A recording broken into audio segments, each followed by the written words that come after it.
Hey, what's up everybody, this is Rework1, and today I want to go over a ton of new information we've gotten for Atlas. Now if you didn't know, the Atlas devs had another dev live stream today, and they went over a ton of stuff, and they also went over this kind of new roadmap, because we got so much more new information that we didn't know that was going to happen in March. So basically they're pretty much redesigning the game, a massive chunk of the game. Now we're getting a much more in-depth captain's log later tonight, so I'm going to be doing a video on that. But I'm going to do videos on just a ton of the information we've gotten. And this first video is going to be on the two kind of screenshots I have for the roadmaps. I'm going to talk to you guys about all of this stuff and then some of the more information that they talked about in the live stream. So first off, we have these roadmaps. So first there's a world redesign. There's a claim revamp, then there's new war system.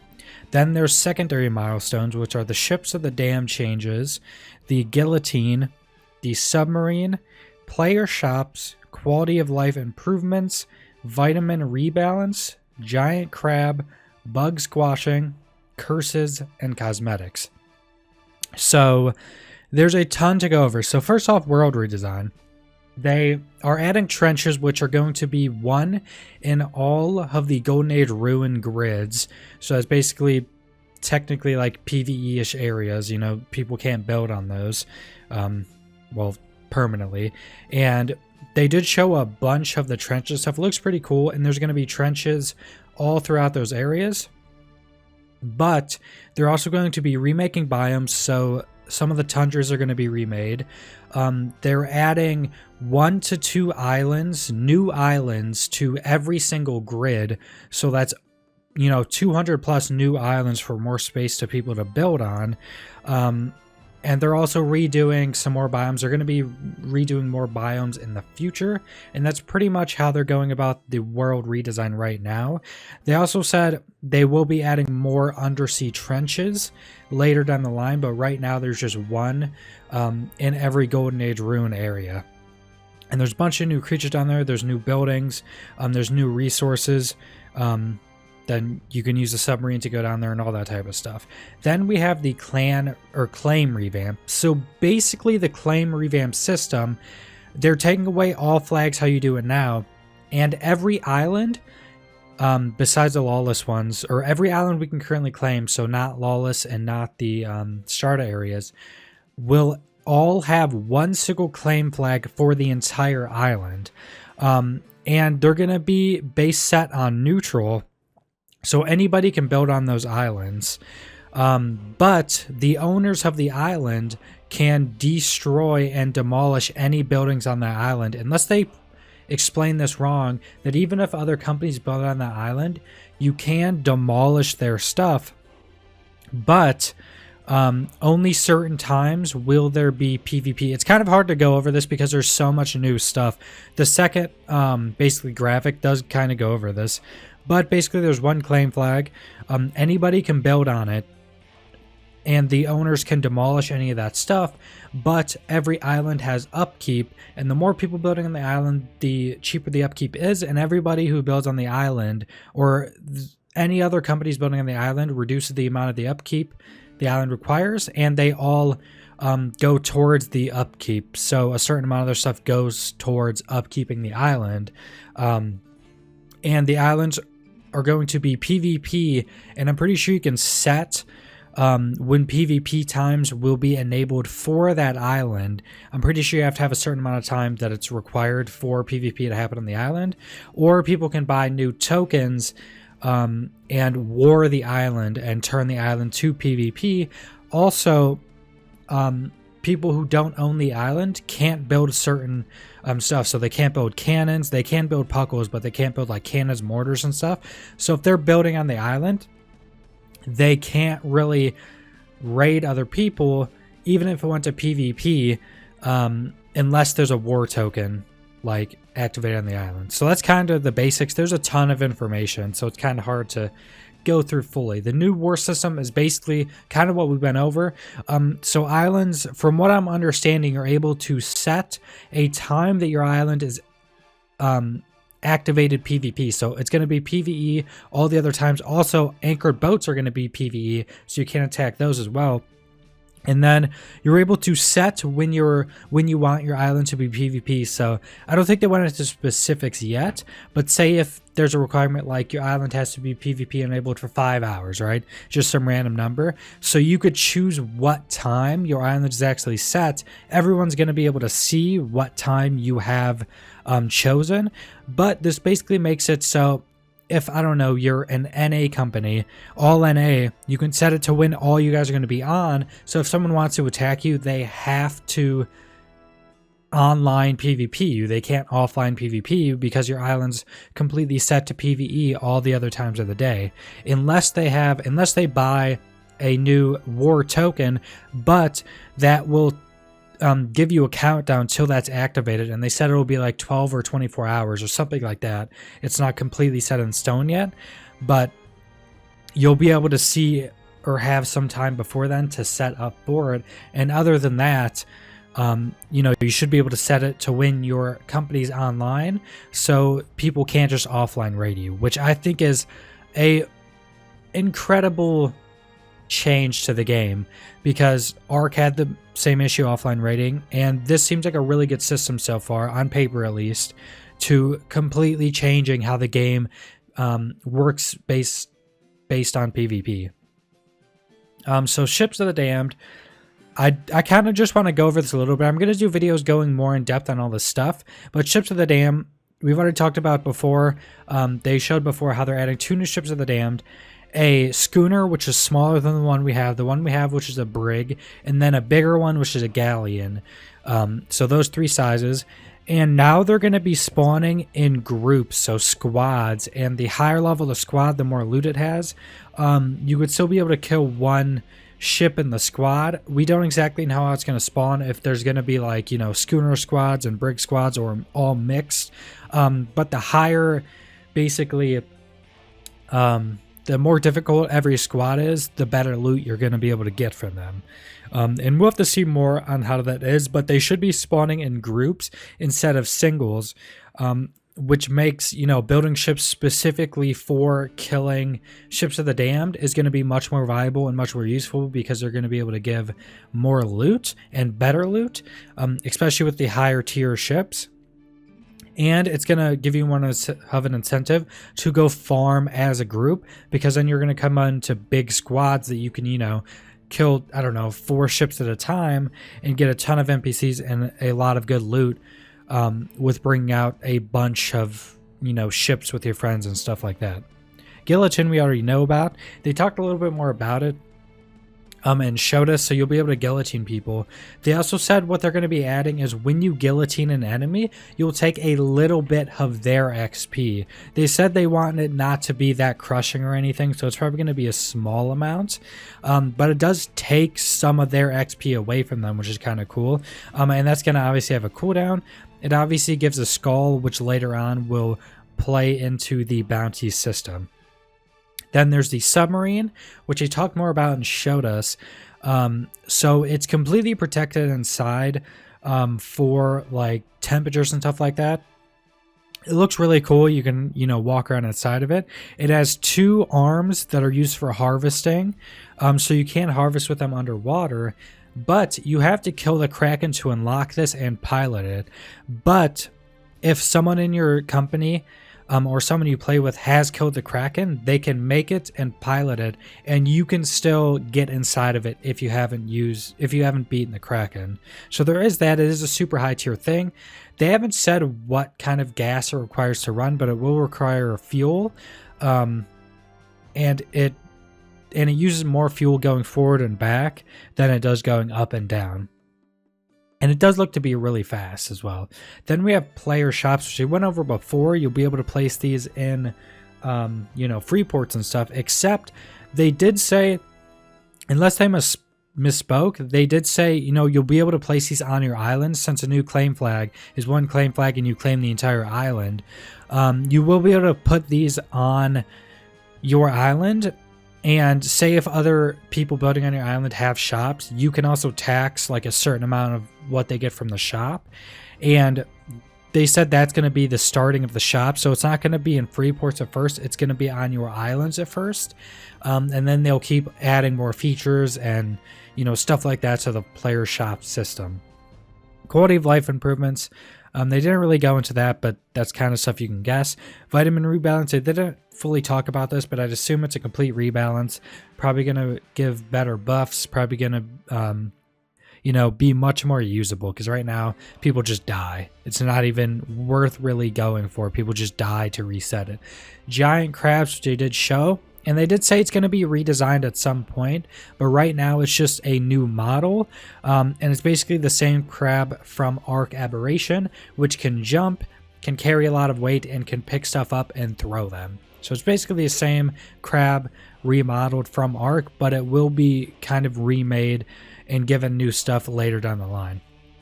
Bug squashing, that's just, bug fixing. Don't really need to go much into that. Curses, I don't think they really talked about curses at all.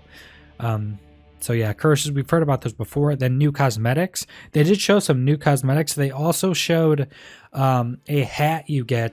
So if you didn't, I probably should have said this first. There is going to be a wipe with the March update.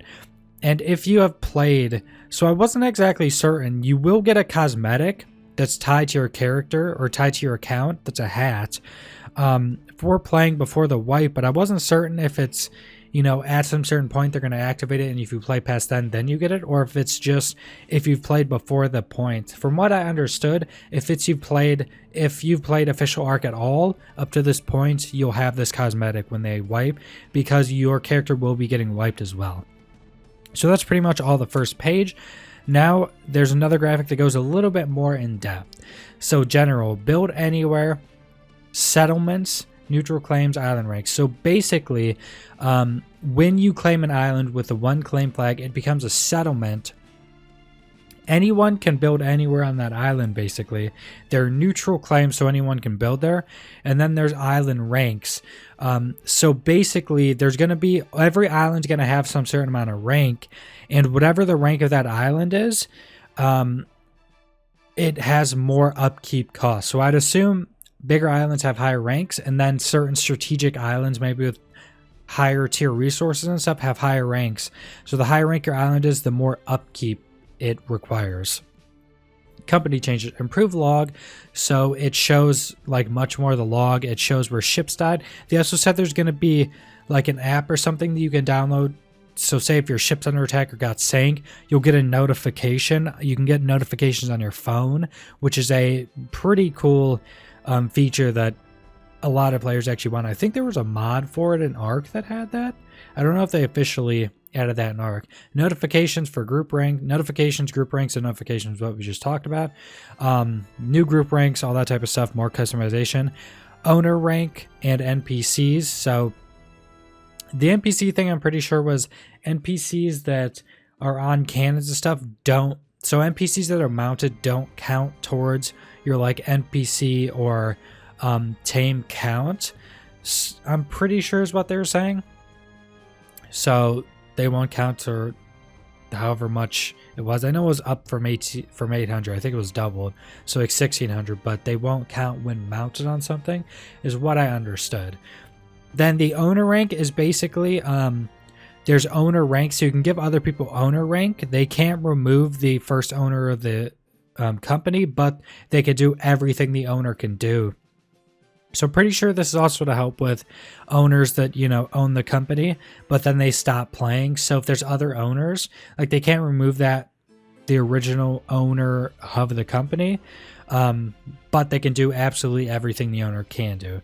So claim flags, they're removing sea claim flags. There's no land stealing anymore. There's no merging flags. So basically the no merging flags is what companies would do is when they were attacking somebody, they'd have people go off into new companies, make new companies. They'd claim a bunch of flags or spots on the island, have a bunch of people make new companies. Then they would get those claims, since they would be so much quicker to take, or basically they could do it much quicker overall. And then they would merge back into the main company and then have all these claims. And then a hard limit. So the hard limit is, since there's only one claim flag per island, and that's once you get that, you own the island. There's a hard limit, so you can only own a certain amount of islands.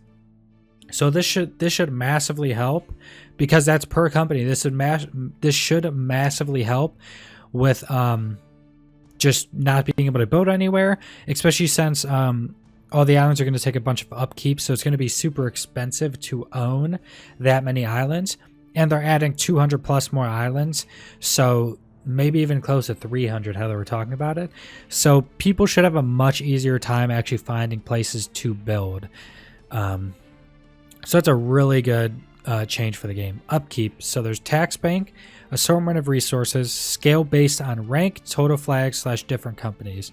So basically how they explain this, there's still going to be a tax bank as normal. Assortment of resources, so I assume this means the upkeep isn't just going to be, just like stone and wood and that. It's going to have maybe random resources or a bunch of a different type of resources. So maybe every type of like base resource, something like that.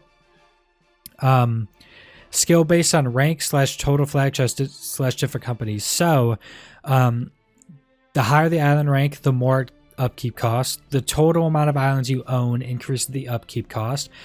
And the different companies do not increase the upkeep cost. They actually reduce. So if there's a bunch, depending on how many different companies are building on your island that don't own the island, it reduces the overall upkeep cost of that island. So if you have 5 different companies that don't own the island building on that island, the upkeep cost is reduced for every one of those. And all those people on the island, since they'll be getting taxed, will go towards the upkeep of the island. So overall, it's really good to let other people build on the island, especially if you're a bigger company. Unless you have like ridiculous amount of resources, you're going to want smaller companies to build on there, because they're going to be helping pay that upkeep and reduce that upkeep. So it's a really good system I think they're going with right now. We'll see how it ends up playing out, but it seems to be a really good system. So settlements, there's rateable hours, tax rates for harvestables plus shops, build rules for owners / non-owners except when warlike. So rateable hours, that's what we talked about before. You'll be able to set what hours are rateable. I assume there's a minimum you need to set, and then you can just set whatever time you want. Tax rates for harvestables, we already have that. I'm wondering if the tax bank, if you can take it out, or if it just goes all towards upkeep now. I don't think they specifically explained that or not. Plus shops, you can tax the shops. I'm wondering if that's, so shops, you put in resources and then you set the price people have to pay in gold to get that resource. I'm wondering if they could just tax a resource, or if they can tax a certain amount of those resources that are moved instead of just the gold. Then there's build rules for owners / non-owners. So I don't know what the build rules for owners. I'm assuming that means, you can set the build rules for your own company on the island. And then non-owners. So I think the non-owners is probably something you can't change. Maybe you'll be able to change it, but non-owners, they can't build cannons, they can't build mortars, stuff like that. Stuff that make you be able to raid other people, except when warlike. So how I understand it, the warlike is different from rateable hours. So warlike is the purchase token that you can start a war on that island. And if you start a war on that island, whenever the time comes that it's in war, everybody can build whatever they want on that island. So even if if there's a bunch of people building on your island, a bunch of companies, if it becomes warlike, then they can build cannons, mortars, all that type of stuff when it's warlike. Then you have war purchasable token. So they said it's going to take like thousands and thousands of gold to purchase a token. They haven't had the set time, but they said maybe 10, like 12 or 24 hours, and it'll give you time. It'll notify you and give you time. They said maybe in a couple of days, so you can set up defenses and know exactly when it's going to happen. And yeah, so you can set up that war so you can defend it and all that type of stuff. Scheduled war.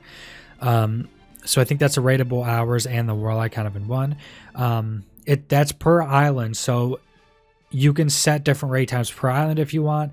If they purchase a token for an island, it's only for that island. It's not for any other island you own or anything like that. So if they're attacking one island, and say, you can bring a lot more resources to the island to help defend it, because the other islands are only going to be raidable in the raidable hours still, unless they put another token on that island, on one of your other islands. No build limits, so in war everyone can build whatever they want to wherever they want, pretty much.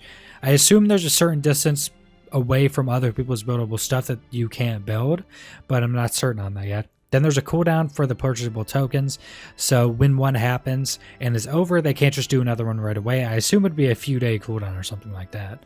PvE, no claim flags, so no more claim flags in PvE. This honestly makes me want to start playing on a PvE server. When this happens, I most likely will play on PvE official and, you know, kind of do my own thing, or just have a small group of people and just mess around on PvE servers and, you know, see the stuff, how it's, you know, kind of built to be seen because of how they're changing it. So no more claim flags, damage decay over time, and auto repair structure. So basically they're going with a decay over time. So your buildings will be getting hurt over time and you'll have to repair them, but there'll be an auto repair structure that you put your resources in to keep everything repaired. So if you guys have played Rust, it seems to be almost the same system as Rust. You know, you'll have your building that you is an auto repair that you put the resource in and will keep your stuff repaired, and your stuff decays over time. So, you know, people can't overclaim your islands, they can't take your stuff. Wherever your buildings, where you're building, they can't steal your stuff, and then it just decays over time. And if you stop playing for a while, your buildings will decay and destroy, and then someone else can build there. Then Lawless has damage decay, the same as the damage decay for PvE, and then it's unchanged past that. I don't know if they didn't specifically say if there is not an auto repair structure for Lawless, or if you just have to go around and repair all your structures themselves because there's that damage decay, and then it's unchanged other than that. So I'm not exactly certain on that. But that's pretty much all we have to go over with these two graphics right here. I will be making videos on the captain's log that has a bunch of more specific information and a bunch of the other stuff that they talk about in the live stream. So overall, so far on paper, a lot of these changes they've gone over seem very good and seem like they could very well breathe a lot of life back into this game, especially PvE.